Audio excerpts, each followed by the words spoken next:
been a little bit since we worked on the old MEGACAB. That's half my fault. I had a lot of stuff filmed, and you know what happens when you get a lot of stuff stockpiled and you forget about it and then you delete it. Yeah. So I'm gonna have to show you guys visually how we've been doing on the MEGACAB, and then we can cut, you know, to the rest of the video that's already been pre-filmed that I didn't delete. So yeah, let's take a look. The things I had all filmed up for you guys is an installation of a box liner in here. We put this guy in simply because of how waved this guy was.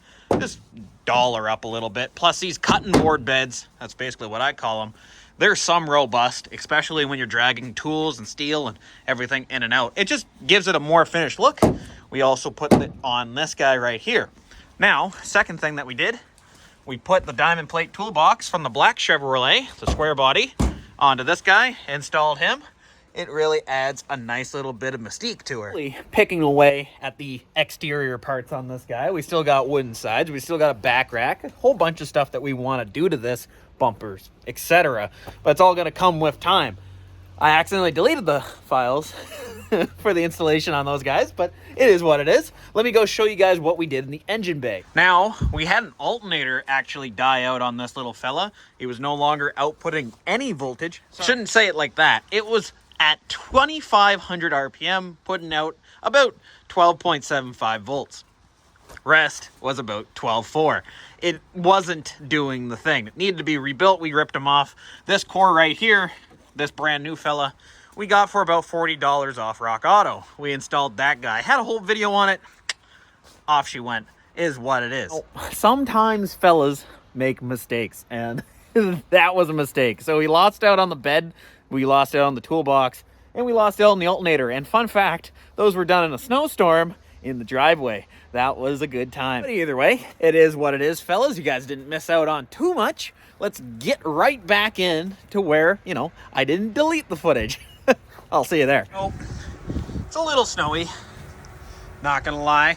Using four-wheel drive, that kind of stuff. Good buddy, the old MEGACAB, seems to have a little bit of a four-wheel drive issue. Now you see, this little fella, he's a four-wheel drive U-joint. Specifically, he's a U-joint for the front TTB axle.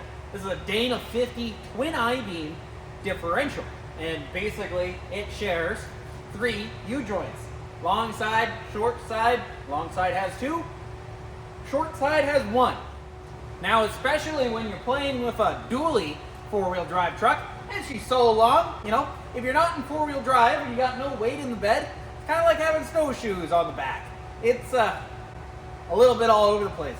So what we want to do is we want to put new U-joints in that front end, make that guy dependable in four-wheel drive. I think we might have blew him out when we were doing a lot of this stuck in the woods. But who's really to say? Anyway, let's get about changing 3 front end U-joints, maybe even 2. We'll see. Welcome to High Hill Stable Garage.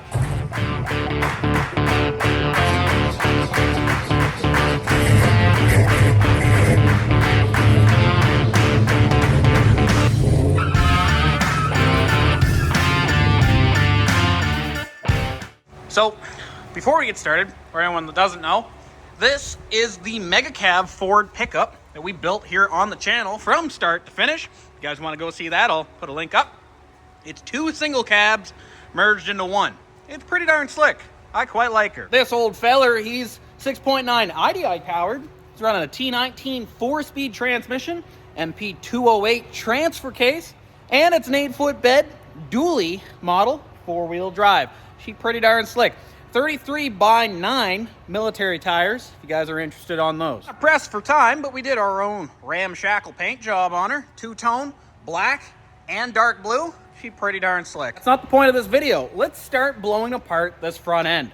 We got to get all the way in there to get to them U-joints. What we're going to do first, we're going to rip off these 2 tires, jack them up, get at the inside, and I'll show you guys how we're going to deal with this. Alrighty, he's up in the air. Rip off those 2 tires. There we go. That's a twin I-beam Dana 50. That's basically how we're starting out with. Wheels are off, all that stuff. So this is what we got going on. Got our brakes, got our rotors, hub, all that stuff. What we have to do is we're going to do short side first.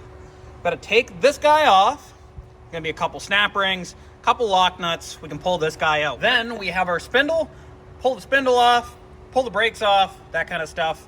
Else shall come, no problems there. Then we can basically pull this short side off right out. And I can show you what that U-joint looks like. Both sides are identical, basically, at the end of the day. Other than this side right here has 2 U-joints. And unfortunately, one of the U-joints is C-clipped into the axle. That's just kind of how these are set up. Now, our inner U-joint is actually pretty good. Not gonna lie. Not a whole lot of issue there. So we might just separate that shaft and do the 2 outers, because that's the only reason they blew out. A lot of this and that with the tires at full throttle. That would do her. Disassembly is actually quite easy. We have here 6 bolts. Don't mind that there's 2 missing. There's a couple missing on the other side too. But basically we have 6 bolts, 4 on this case, and they're all gonna be this little guy right here, 964. That's gonna be either an Allen key head, whatever you wanna do. So we're just gonna rip these guys out of here, and it's gonna pull this whole cap piece, this chrome cap piece, off. This is where your lockout hubs, basically. That's where your selector is. So, and that's also where your teeth are gonna be. You'll understand what I mean when we take this guy off. It'll make a lot more sense. Let me get this guy off, and then we can take a look at it and really see what's going on. All right, so that pulls that guy off nice and easy. Pretty darn simple. So this is your hub selector. Let me get a light. That's basically what we got going on. See on the inside, there's teeth, little arms. If we go like that, you can kind of see them, yada, yada, yada. When I turn this guy, that's how he works. It basically pushes in and out on this collar right here. See if I can zoom into that. Whoa, way too much. Perfect.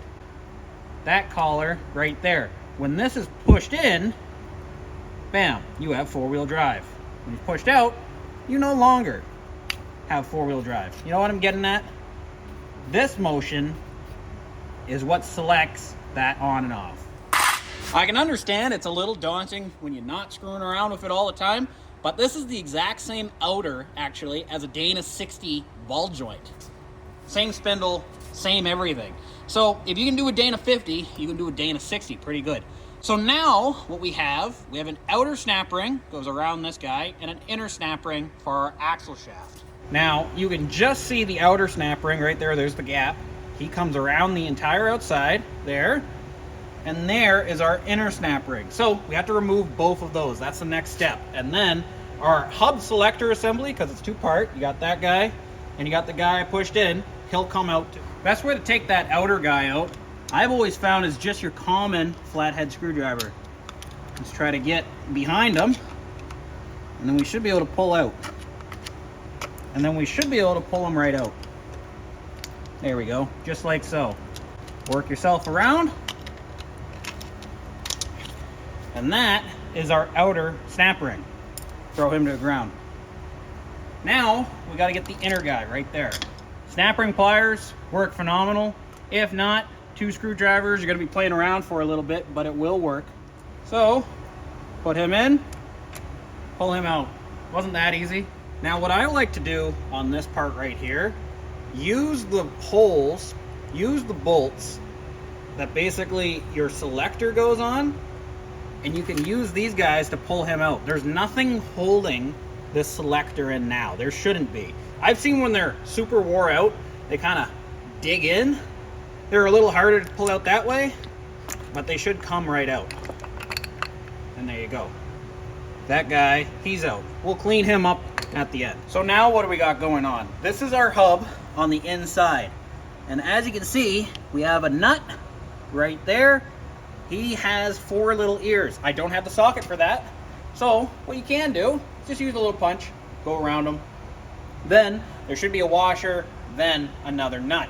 So let me take that guy off, we'll take the other guy off, and we'll take him off. Now, a lot of fellas just call this the farmer's method, but again, we're just kind of hooking that end, and then just giving them a rat-a-tat-tat in reverse. And that's about it, really. Then, take the flathead screwdriver, and you chase around them, and it will come right out. See? Watch that nut. Ta-da. Nice and easy, really. It shouldn't be super tight on this guy, especially if you've been in there before. I think torque spec on this guy is going to be about 150. I would suggest if you want to do it by the book, look at the owner's manual. But you're going to take him off. He's just a nut. And now you have your washer on the inside. You can play around with your screwdriver, or you can get a pair of needle nose pliers. Come in here, grab his ear, pull him right out. That's the washer that I'm talking about. Let's enhance on him. That's what we got going on. He has a little tab right there at the top, right at my 12 o'clock, and then 4 little locator tabs at the end. That's kind of what we're grabbing right now. Pretty darn easy, pretty darn slick. So now we got an inner bearing right on the inside. All we're gonna do, same exact thing. We're just gonna pull him out, doing the exact same way. And this guy shouldn't be too tight at all. He really should just be kind of, yep, there we go. We already broke him loose. Not even gonna need to hammer him out. If your bearings are kind of getting cooked out there, it should be really loose. If they're brand new and you put a little bit of preload on them to kind of set them up, there might be a little bit of stuff on there, but if you're already in here doing this kind of stuff, your mileage is gonna vary, and you guys know that already. So, we'll just chase him out, and that is gonna fully loosen up my hub.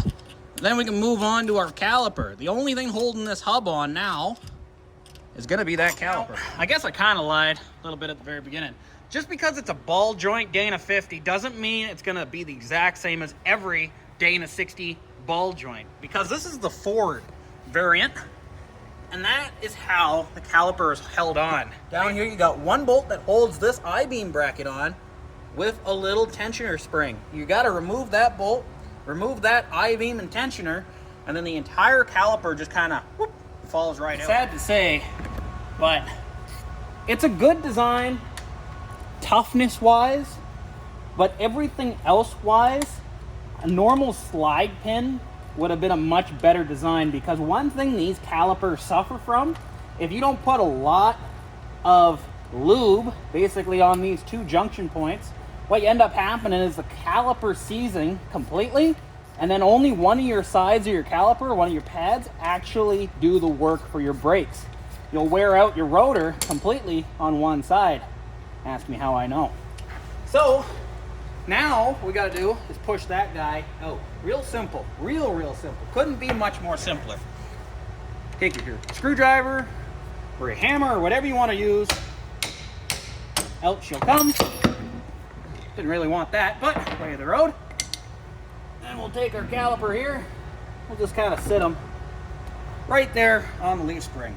And this is what I meant by I-beam. It's literally an I-beam.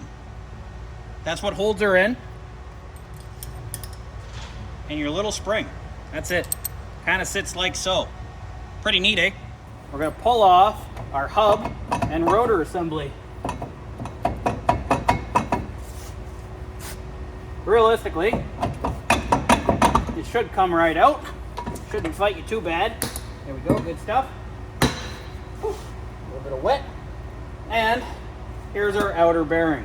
Just got to sit him in there right now. We'll deal with him in a little bit. All of that's pretty much just a prerequisite to get down to this little feller right here. This is a 2-part spindle. So you have this right here, all that stuff.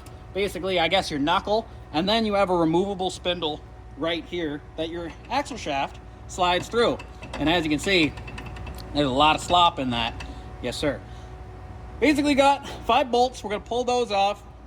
This guy's been off before. He shouldn't fight me. I put anti-seize on there before. If not, block of wood, big hammer, bang, take him off. She'll loosen up. Now, the old 11/16 is gonna be your friend on this guy. Zeus him out. Now, there's 2 ways you can do about this. One, you can do the hillbilly method, and you put a little pry bar, little chisel, and you work your edge. There's actually a little lip right here. You can get a chisel right in there, split it. If it hasn't been off in a long time, you might have to do that. You can heat it up around the edges, basically loosen up any rust, hit it with a big 2x4. What I like is the 2x4. You put it right here at the base of the spindle, whack her down, she'll separate, and then you just work it out with pry bar. Now, much like most things, bigger the better, but we'll go with just this little hammer right now, this little 3-pounder. She should do her. There we go. Working from the bottom just a little bit.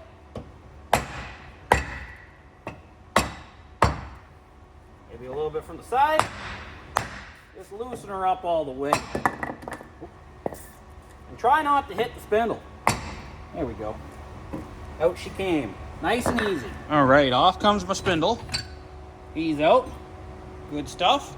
Now, we're basically at what we need to get at. This is our axle shaft. And I really destroyed U-joint by the sounds of it. So, all what I'm gonna do is grab her, pull her out.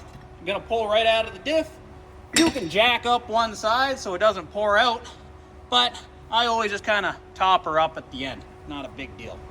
Here's our U-joint, and as you can see, he's a little bit worse for wear, not gonna lie. So what I like to do, I'm gonna go grab a socket that fits, give her a smack on this table here, and do it on the floor, whatever you want. Then basically, we're gonna be pulling these clips out one by one, and we should be able to press them out. If push comes to shove, I do have a ball joint press that we can put on this guy, and he'll give him the old 1-2. He'll slide right out that way. But we shouldn't need it. So that's what we're gonna do. Let me get a socket, start pounding these guys out. Now, time to take our 13/16 socket, that's what's gonna fit. Give him a smack. Should loosen that guy up pretty darn good. And let's start pulling this guy out. Needle nose. There we go. One clip out. We'll flip him over. That clip's already on his way out. Might even be able to pull him out just with this. It'll come out in pieces, either one of the two. That's fine. Same thing on this guy. 13/16 socket. Give him a slap. There we go. Good stuff. Let's pull him out. Even if it's in pieces, it doesn't really matter. We got to clean up the inside of this guy anyway. So we got a little straggling piece right there. Not a big deal. All we're going to do, same thing. Take that guy. Hit him again. Hit him again. There we go. Good stuff. If I can't get that guy moving. Oh yeah, he's out now. No more pieces there. Flip him over. Already got some of that guy coming out. There goes the whole thing. Pretty darn slick, not gonna lie. So now, we basically just gotta pound these guys out completely, and we'll get right into the bottom. Now I'm gonna be frank with you guys. If you guys don't have a vise, I would highly recommend getting one. Otherwise, ball joint press or something hard you're gonna have to go off of, and it's a little bit of screwing around. A vise really makes life easy. So we're just gonna start the ball rolling, just flat. That way we can back this guy out completely. Put our socket on there, get them all situated, and start the process of beating this guy out of here. It's pretty much loosened up all we're gonna be able to get with her flat face like so. That's not a big deal. So now what we're gonna do, we like to do both at the same time. That way I only gotta do things once kind of deal. Flip him over, and we'll do the same thing to this here.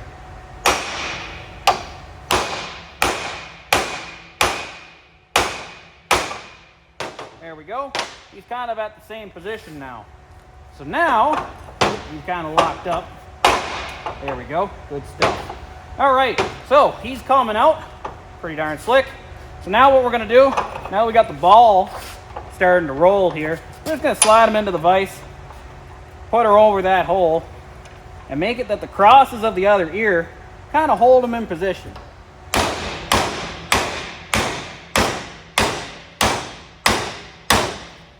Finish the job up, you know what I mean? There we go. One cap literally flew out the ear. Pretty darn good.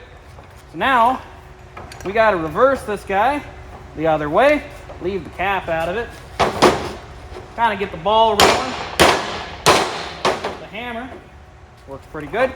And then same thing. Slide him in there. Use the other ears kind of as a brace.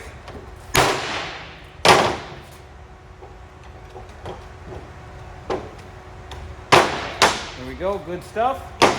Now we're going to do kind of the same thing off on this one right here. Same thing on that ear. There we go. That leaves us with our 2 axle shafts, pretty much like that. There's a little ridge up inside here. We got to clean him up with the pick. I'm just going to clean up all 4 of those, and then we can put a liberal amount of anti-seize in that, and then from there we can start putting in our new U-joint. All right, now that we got these guys all cleaned up, I basically chased out all around. Now we're going to put our U-joint in like so. What I really like to do is butter the biscuit, take some anti-seize, and you're really going to go to town on them on the inside, especially for around my climate. If you don't put this stuff, next time you're going to be heating this guy up. It's not going to be fun. Never is going to be fun. And on an old work truck like this, you know, I'm pretty sure these U-joints inside this guy, they were only a couple years old. I'm pretty sure I changed them out before. So, yeah, it goes through them quite fast, especially when you beat on the truck a little bit. But that's all right, that's okay. So what we're gonna do first, we're gonna start assembling one of these guys right here. What you wanna do, take 2 opposing caps off the U-joint. You're gonna slide that little feller in there like so. Then, you're gonna take one of your U-joint, make sure you got none of your rollers down where they're not supposed to be. Give them a rat-a-tap-tap. Nice and gentle, nothing too crazy. So now, we're gonna put our other cap on her, just like so. Make sure, same thing, your rollers are where they're supposed to be. Just give them a nice, gentle rat-a-tat-tat in. And there you go. That's pretty much one in there. Not too shabby. We still got to put our locks in. But you can either do that when you do that guy, or you can do it right now. We're going to elect to do it right now. Take your socket. You're banging them out past your ridge up inside here. Then you're going to take your lock. You're going to slide him in there. Take your needle nose. And you're just going to give him a nice gentle squeeze. And then make sure he's seated in there. Can't stress that fact enough. Half the U-joint failures are from an unseated clip. And there you go. Pretty darn slick. Flip him back over. Going to do the same thing. Couple nice gentle taps. Get him going. There we go. Not too shabby at all. Oh, lost the cap. Throw that guy back on there. Take our clip, same thing, squeeze, throw him in, make sure he's on. What I like to do now is flip him back over, just give him a nice gentle tap on one side. That kind of reseats everything. And you want these guys to lay pretty darn flush, so play around with it until they do on both sides. And there you go. Not too shabby. Gonna need a little bit of grease in that guy, but really worked out pretty darn good. Now, we're gonna put our other shaft on. And this guy's, he's rinse and repeat. Take both caps off. There you go. Slide him on like so. Pick where you want your cap to be. I'm gonna put him over there. And then same thing. You want to start with one of your caps.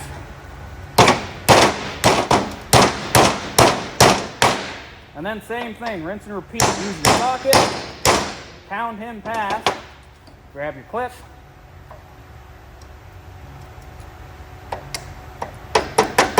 Make sure he's clipped in, flip him over, socket.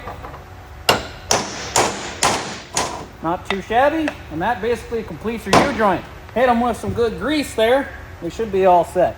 Really isn't rocket science at the end of the day. Works out pretty darn slick. So he's all set. He's all done now. That U-joint's in. We can stab him back in the truck. Now we're gonna take this here fella right here. We're gonna stab him back in here.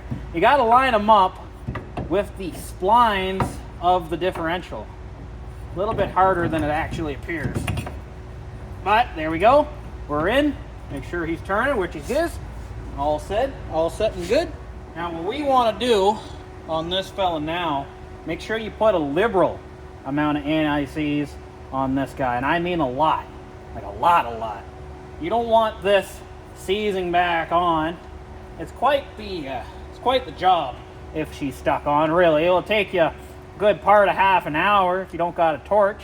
So make sure that you do her before you got to do them all over again.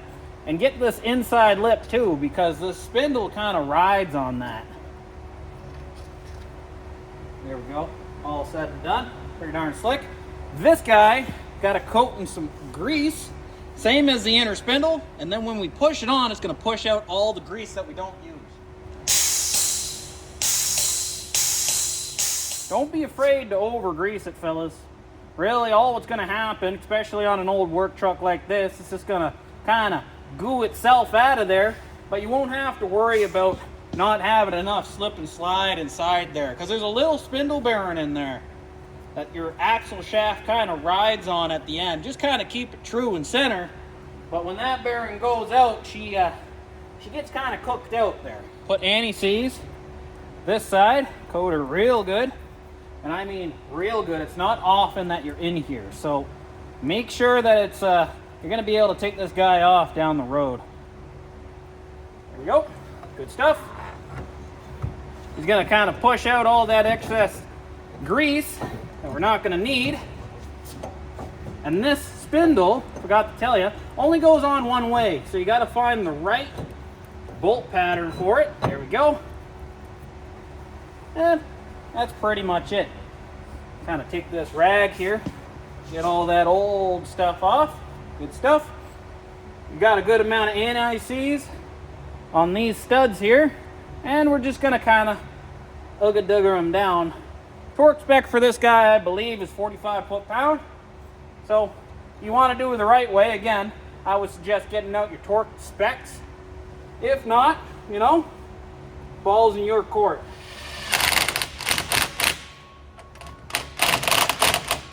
Now, if you're not going to torque them, I would highly recommend getting out a hand tool so you can check your work basically and see just kind of right there. We didn't get as much on that one as we would have wanted.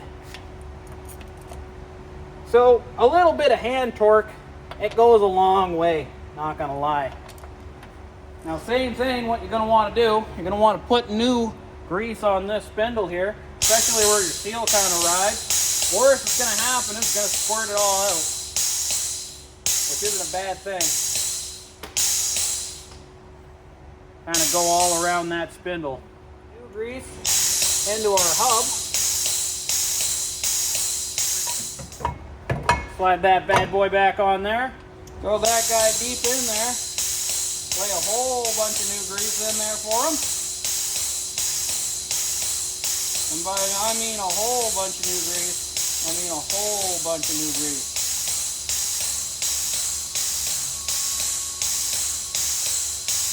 There we go. Good stuff.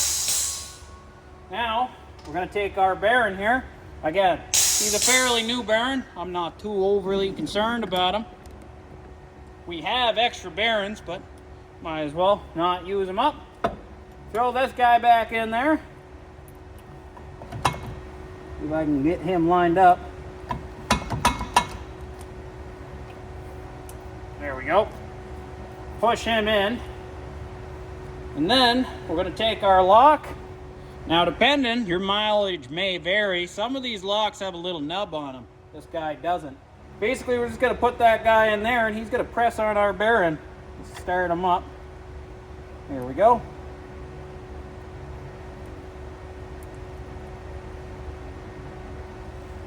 And then we're going to work it around with the screwdriver like we did on the last bit.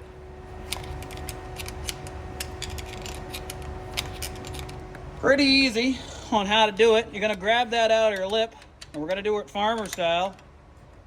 Find the outer lip of our nut right there, and we're just going to give him a rat-a-tat-tat until he stops. You're not going to go super aggressive with this because you're going to have to back this off anyway. And these are old bearings, so we don't really have to preload them to wear them in just a tiny bit. No need. There we go. That's pretty much set at zero there we go. That's pretty much set at zero preload plus just a tiny hair. So now we're going to put in our washer, and that's this guy. If you guys don't remember, he slides in. There's a nice little notch on our spindle for his little crease to go in right there. Now, I'm gonna take our outer lock, same thing. This guy, we set to tight, basically. Now, double check your rotation, because that will tighten up your inner bearing. A lot of fellas don't believe that, but she does. We're pretty good on that. So now, we can put in our hub assembly, which is this guy. He's our little four-wheel drive selector doodad. Slide him in there. We don't really need to change any grease on him because he just kind of hangs out there. Nothing really too crazy goes on with that fella. Again, snap ring pliers make this job really easy. I've done it before without a couple times. It is by far a lot easier just to get the actual tool that does the job for that. Same thing could be said about doing that bearing. If you're in here an awful lot, say you're a four-wheel drive fella, and you come in here all the time, not a bad idea to get the correct socket with the 4 ears on her. Grab our end here, and this guy, we just gotta chase in. So I like to start with one corner, and you chase them in with your flathead screwdriver.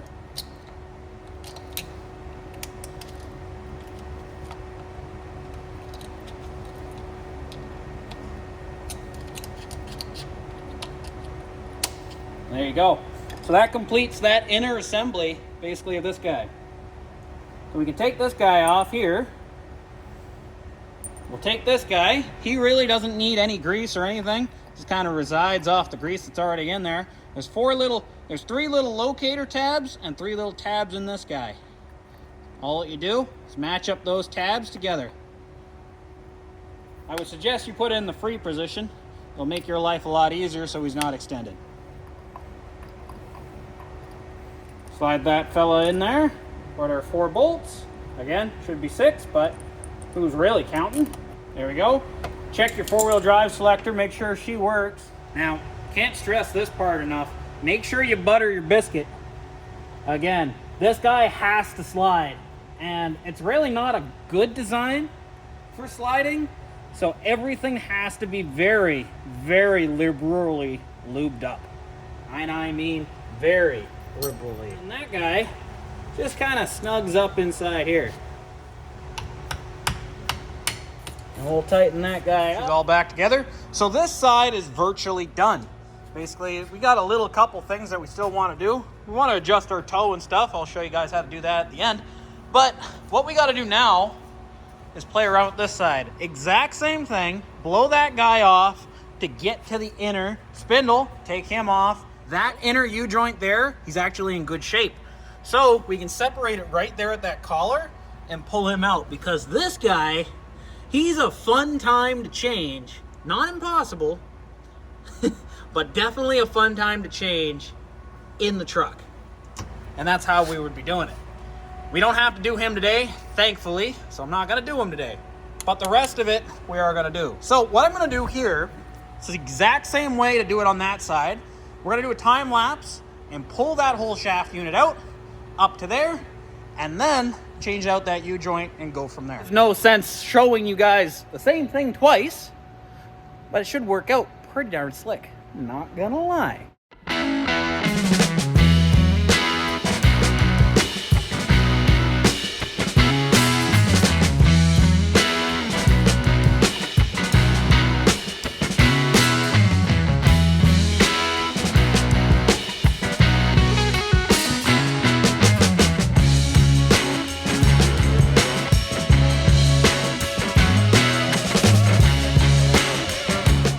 So now we got the hubs back on, U-joints and stuff. I greased all that stuff. Now we got to do a small alignment, so I put my beams on them. I'll bring you guys in so you can take a quick look. Just got to lift up one end of this guy, make it kind of level, and then I'll show you guys how to do a nice little dirty alignment, just toe only. I'm not going to worry too much about camber caster, none of that stuff. Just kind of set where it's going to be. But we can fiddle around with the toe, make it track down the road just a little bit better. Either way, let me bring you guys in. I'll show you guys what's going on. Well, you can do toe at home a couple of ways. This is just a nice little dirty, easy way I learned a while back. You can either use string, set up string, all that stuff, get it all figured out, or set up your jack stands to ride height, rip your wheels off, put 2 pieces of dirty angle iron and drill 2 holes, put them on your studs. These are gonna be in line with your rotors now. So all what you have to do, make one line here, one line at the end. Make sure they're the same distance from a reference point. Doesn't really matter where, but you're gonna use the same reference point on this side as the other side. Make sure they're the same distance. And then from there, you're basically setting your first and then your second. You're seeing what the difference is and you're adjusting accordingly. That way you can figure out maybe one side's towed out way too crazy, etc., etc. What I also like to do, I got my wheel locked up front so he can't move. So basically I can adjust it off of that. So what I might do is initially make a reference point maybe from here and go from the center. Same thing on the other side, get those exact. And then from there, then we can adjust the toe in and out. For rocket science, and we're just gonna toe it out just slightly, maybe 1/4 inch. That's gonna be between both of them. So that basically makes 1/8 inch on both sides, 1/4 inch overall. All right, so next step that I did, took the little level here, we put them up on that, and all we're doing is we're leveling out the center basically on both sides. I also marked 5 inches off my stud and 11 inches off my stud. Now, rule of thumb, if you're doing this at home, the longer the bar, the more accurate you'll be. That's just how things work. So if you had a big piece of angle iron that came all the way out to here, let's say, good 5 feet, if you did your first reference point at 5 inches and the other one at 5 feet, well, you'll be way, way more accurate. With measuring tape, we're not too bad, but if you only have certain things to do, you can work with it like that. I've done this other ways before. String works good, all that stuff. So either way, I have both sides leveled out. So now I'm gonna take a measurement off my center mark, right here, that guy, both sides. And then I'm gonna take a measurement right there. We're gonna see what the difference is. Then we're gonna adjust accordingly.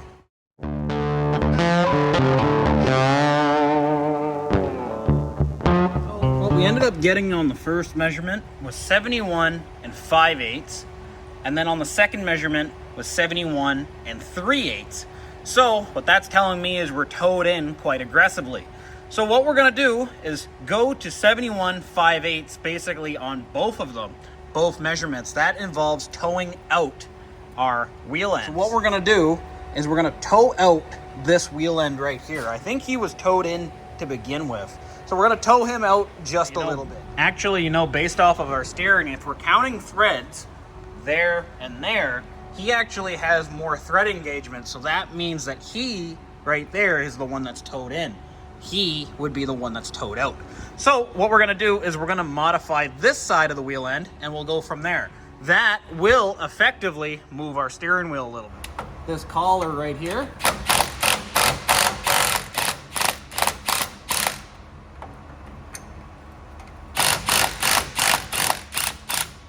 there we go. And then we're gonna turn him so this wheel end goes out.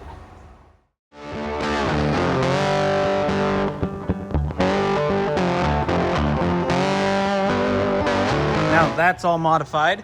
We're basically 71 7/8 off our inside and just shy of 6 foot there. So basically, I don't know, 71 and we'll call it 15/16. That's basically towing us out almost a good 1/8 inch. Should work out pretty darn slick. It's also gonna help with when this truck backs up, it always had a little bit of camber to her. And that could be also attributed to our drop pivot brackets. Most likely we don't have that guy level for those drop pivot brackets, but either way, it is what it is. But now that's all set up so we can take those off. We can put our tires back on. Basically, we took almost darn near 1/4 inch out of her. Pretty aggressive cambered in. See all that extra little rusty spot there? That was all what it was in. So we're looking at pretty much 1/4 inch. So take those off, we'll put the tires back on. We'll see kind of how she sits. It's gonna affect the wheel just slightly. And there you go. It's crazy to think what a little bit of toe can affect camber. It's pretty wild. So basically our 1/4 inch out, or sorry, our little 1/8 inch out now makes it so then the camber caster or the camber doesn't go aggressively negative on reverse. Come check this out. I'll put you guys up here and I'll roll the truck back and forth and take a peek. Gotta back it up.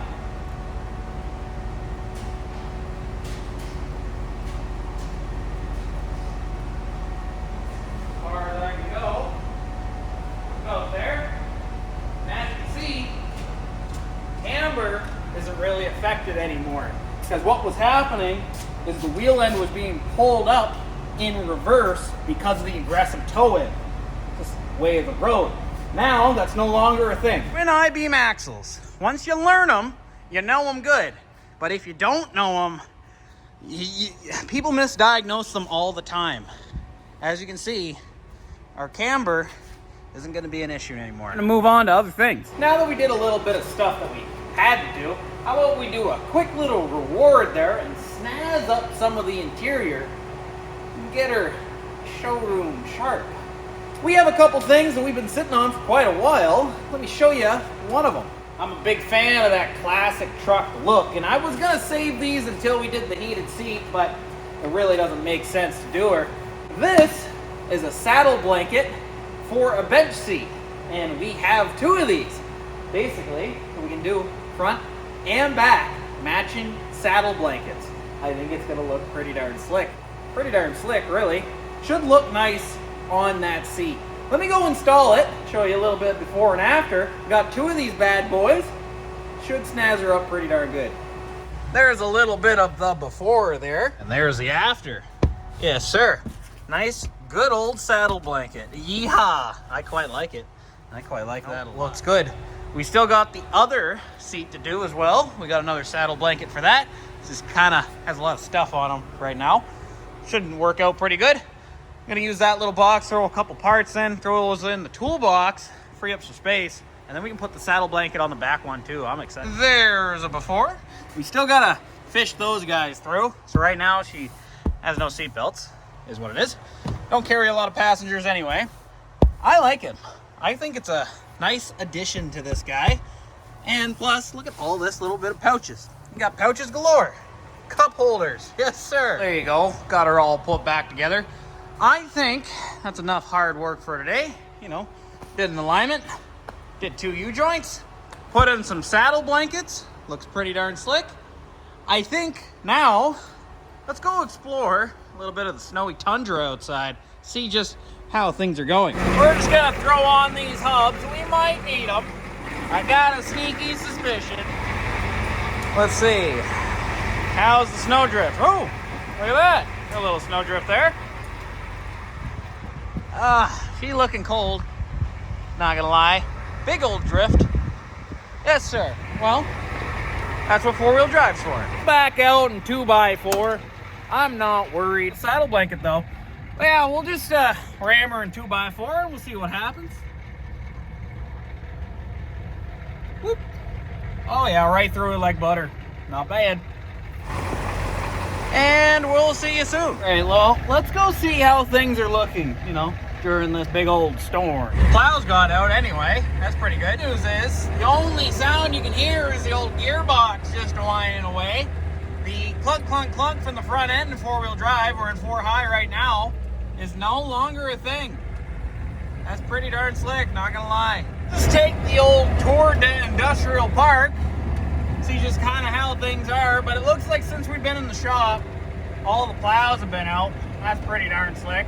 Got a lot of snow drifts though, a lot of snow drifts. Kind of down at the Walmart distribution center, we got a little bit of snow drifting on the road, but overall, the plows pretty much seem to have made it all the way to the back of the park, which is pretty good. A little bit of drifting there, but that's to be expected. We are at the outskirts of the park right now, so tell you honest truth, the fact that there's only these little drifts, doing pretty good. Here's another little side road, and as you can see, she's blowing pretty darn hard. I'm quite surprised that there's no huge drifts all over this place. They're doing a fantastic job. There's a little circle up here. I'm curious to know if the plow even bothered to kind of go for that guy. We're gonna see real quick. Well, honestly, if they got this little spot plowed, the whole thing's gonna be plowed out. So they're doing a really good job. I'm pretty sure that the snowstorm's gonna be pretty much all done. So sorry, fellas, You know, we were kind of worked on the truck the entire time and didn't really get to enjoy it, but that's just the way of the road sometimes. Just how she be. Either way, we're gonna head on back. I'll likely see you guys, I imagine, tomorrow, and we'll basically continue working on Old Blue. We got a lot more things to do to her, if I don't see anything cool along the way. All right, so new day in the shop, and instead of doing maintenance items on Old Blue MEGACAB, I think let's do a couple things that we want to get done for quite a while. And I think it's gonna jazz her up quite nice. Give a little bit more of a refined look to the old fella. Yes, sir. First steps first, we gotta change out of this old ratty t-shirt and bring in the sponsor of this video, Auxbeam. Maybe I'll give a little bit of a jump there. That's kind of neat. Auxbeam is the sponsor of this lighting video, basically. We're gonna be putting in some fog lights on the front. Should look pretty darn slick. So let's get right into installing those on Old Blue. Now Auxbeam was quite nice and they sent us 2 of their X Pro 3-inch series pod lights. These are gonna be pretty darn slick. And we also have the ZD000666, that's the part number. These are gonna be the moose lights for this guy. They're spot moose lights. Should work out pretty darn good. Let's open up these fellas and take a good look. Now we chose these X Pros because they're gonna work really, really good as fog lights. Can't go wrong with that at all. Now these moose lights from Auxbeam, that's basically what you end up with. You have your instruction manual. It comes with your 2 lights, which are pretty good.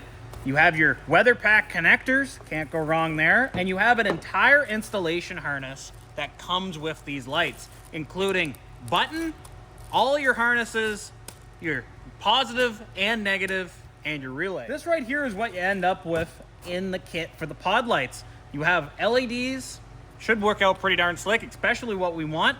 And then we have our instruction manual. Now, you don't have to be an electrical genius to figure out how to use this instruction manual. It goes over how to mount them. It goes over common wiring setups, especially since we have the pre-loom, but you can modify it as you want for different setups along the way, depending on how you want it. Single, daytime running light, etc. They're trying to arm you with as much information as you can get in order to use these lights. Now, again, those are only the moose lights. We also have the X Pro lights. These are gonna be our fog lights for going inside the grill. Should work out pretty darn slick. Let's see how these guys are. So these are the X Pro lights. We're gonna open these bad boys up. We are important. We have our instruction manual, a nice Auxbeam decal, multiple wiring harnesses, our main wiring harness, and then we have the actual Auxbeam pod lights inside here. Now you actually get quite a lot of stuff in this kit, and it should facilitate a clean installation, and that's exactly what we're going for. We're a little choosy where we put these pod lights. We didn't want to cut up our grill and anything like that, but let me show you. I'm going to show you guys exactly where we're going to put them. We're going to do a little bit of light welding. Should work out pretty darn slick. Let's get right into it. So right here along this main beam, actually, the RSK itself, we have a nice heavy duty bar basically running from this shackle to that shackle. It should work pretty darn slick. I'm gonna weld a little mount here and a little mount there, and the LED pods are gonna hang out basically right on the inside of these guys. I think that's gonna work the best. It's gonna keep our pods nice and low. It should look pretty good. So let me bust out the welder. We're just gonna weld a couple tabs and then we can put those LED pods right in there. All right, so very nice. We got the fogs. They're all set up down on the bottom. Looking pretty good. Looking pretty good indeed. Can't really see them until you get down low, and that's exactly what we want. Fogs have to be down low to work really good. I have them set up roughly right now where I want them to point. That's roughly how we want. So now we're on to the wiring harness. Real easy stuff. Now, as it comes for the wiring harness, they did a really good job on it, actually. I'm quite surprised. These are your leads going to your lights. And as you can see, they give you tons of leads going to your lights. Tons, tons, tons. And they have it separate just in case you want to do like signal lights, etc., etc. These lights here sport tons of modes, signal lights, daytime running lights, etc. We are simply opting for one function today. So That one goes to the left, that one goes to the right. You follow it up here. It's pre-wired for a relay. The relay is included. Here's your battery hot, your battery negative. Put these right on your terminals of choice. It's already fused with a 10 amp fuse inside. Then this guy, he'll go into the cab, just like so. And this is your switch. Boop, boop, boop, boop. Already pre-wired and everything. So really, all what we have to do is bring those there, hook those up to the batteries, and we should be able to test these out. It's that simple. And I like simple. Not gonna lie. All right, so I got my connections all set up. It's literally just the harness snaked through. So now we're gonna hook up live battery, and then we should be able to at least test it. And all what we're doing for live battery, again, is positive here, negative there. Negative, positive. Really easy. This little switch right here should activate these lights. Let's see what happens. Oh, maybe we should move that step. That's not bad. Not bad at all. Yep, they're pretty bright. Pretty bright. We'll have to adjust them, obviously. But really, they're shining pretty darn good. So there you go, fellas. I got it all loomed up and everything. Took a while, but turned out. See? Flick that guy down. And boom, bang, shebang. We have our lights. Yes, sir. I quite like them. I quite like them a lot. Now, I guess the next thing that we have to do is test them out. So I'll see you guys outside. Well, there you go, fellas. I intentionally left just the fog lights on and no other lights. They're doing a pretty good job, not gonna lie. So we're gonna go drive around the industrial park, play around with these lights and see what they can do. So this is good. This is gonna give us basically an on-road driving experience. So if I shut off all my lights right now, that's what we got going on. This are my low beams on my normal LED lights on this truck. So we'll shut those guys off and we'll turn just the fog lights on. Not bad. It illuminates the ditch that we want. We might have to aim it just a little bit more and maybe just a little bit more up because our hot spot is pretty much right there. But pairing that with our normal lights, it's pretty good, really. But yeah, no, I quite like them. With just a little bit of extra aiming, I think they're gonna turn out quite nice. They're already helping out quite a lot. Again, we'll shut off the main truck lights. That's just the fog lights. It's working pretty good, not gonna lie. I think that's pretty darn slick. So we'll just aim them up a little bit, but I think that's a win for the Auxbeam front fog lights. All right, another day, another dollar. Now that we have the little fog lights in, it's time to put the reverse lights in. It's gonna be a very similar concept, basically how we did these ones. I'm kind of spitballing on what I want to do. If I put him back there, the light output is gonna be subpar. I would say 50% as bright as this guy can actually put out, because it's gonna be hitting that grill. Honestly, really, at the end of the day, I don't mind it being in line like this. Now, what we're gonna have to do though, we'll put them in line like this for now, but we do plan on having like a moose bumper on this with a bush guard, all that stuff. These will go on the bush guard down the road. We'll leave lots of extra line for it, but I think what I'm gonna do really, for right now, just drill a hole on the top of the bumper, drill a hole in the top of the bumper. We'll be modifying this anyway, so I'm not gonna lose any sleep over it. That way we can set these guys up relatively high. I want these guys to be twisted out slightly. That way you can see the roadway on highways. That's basically the main reason these lights are gonna be on this truck. These ones are for fog. The orange is gonna help cut through the fog and it's gonna be beaming down on the road. These ones are gonna be for the roadway. Off to the side. Keep the deer in sight, you know, and the moose. That kind of stuff. So that's what we're gonna do. We're gonna drill 2 holes, bang bang, mount these guys there and there, and it's gonna work out pretty good. We're just gonna move them back as far as we can. I think that's gonna look pretty darn slick. So, let's get at it. What I'm gonna do now is we're gonna start to route our wires. Basically, we're gonna share the same path that we did on the last one, because we have a whole other wiring harness. Let me show you guys what this one's like. It's very similar, just instead of a switch, it's basically just a button on and off. But virtually the same thing. That's what we got going on, fellas. Lights, these two ends, the weather pack ends, positive, negative battery. We have our relay, and then from there, you guys already know, we have a switch. This switch is slightly different. It's double back taped, and that's what you get. You get a push on and off. You get a more heavy-duty fuse, a little bit more heavy-duty wiring, because these lights are pushing a lot more amperages than those little fellas down there. But they should bring a lot more light output than what we have right now. And again, remember, when we put the bush guard on, those lights will be moved. Right now, they're just kind of right there. We still have to build the bush guard, so it is what it is. But yeah, not too shabby.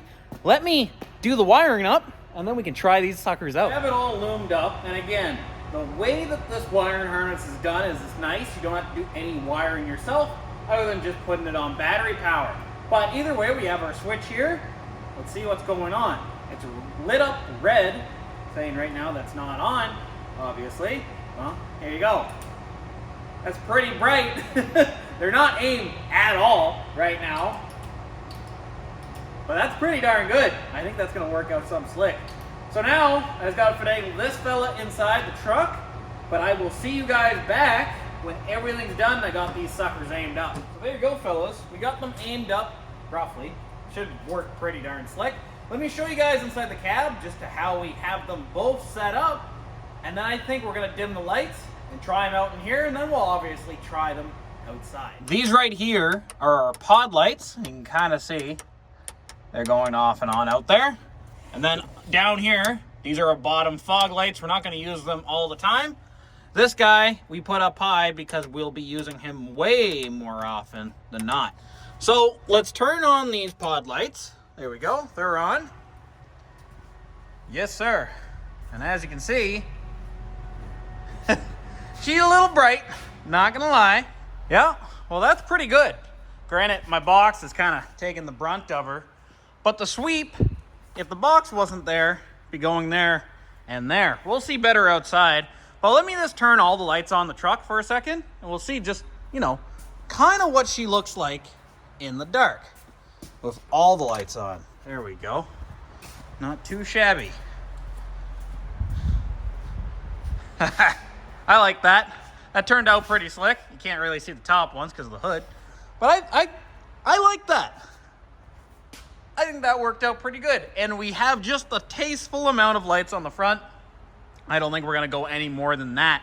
Even with other mods, I think that's going to be plenty perfect, which is pretty darn slick. I like that. I think it turned out awesome. So let's go for a drive and see just how things are. All right, so we're out in the MEGACAB, just kind of driving through the industrial park.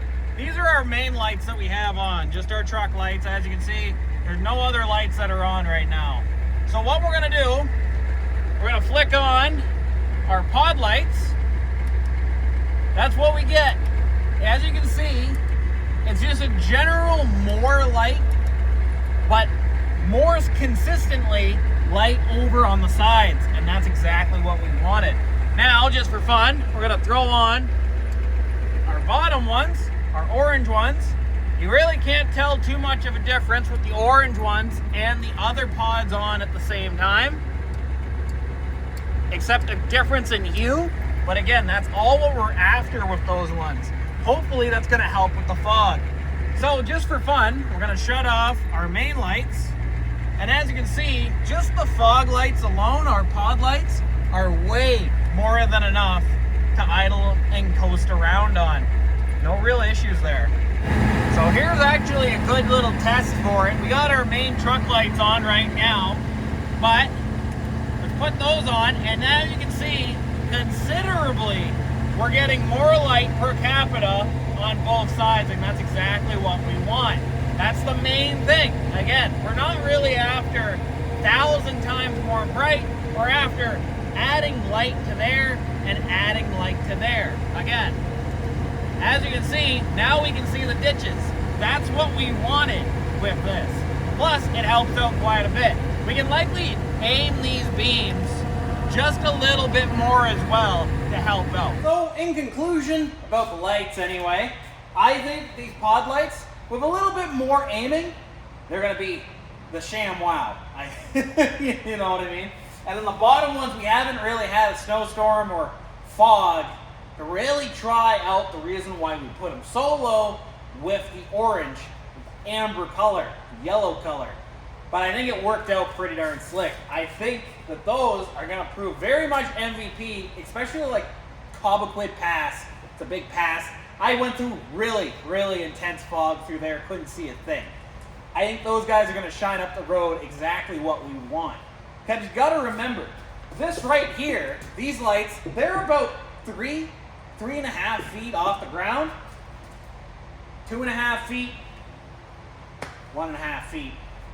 It's pretty substantial on the light difference.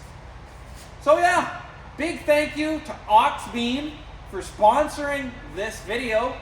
I think that the lights, they're a good addition to the MEGACAB, and hopefully we can work together again soon. If you guys are interested more on these lights, I'll have a link in the description that you guys can go on, see them for yourself.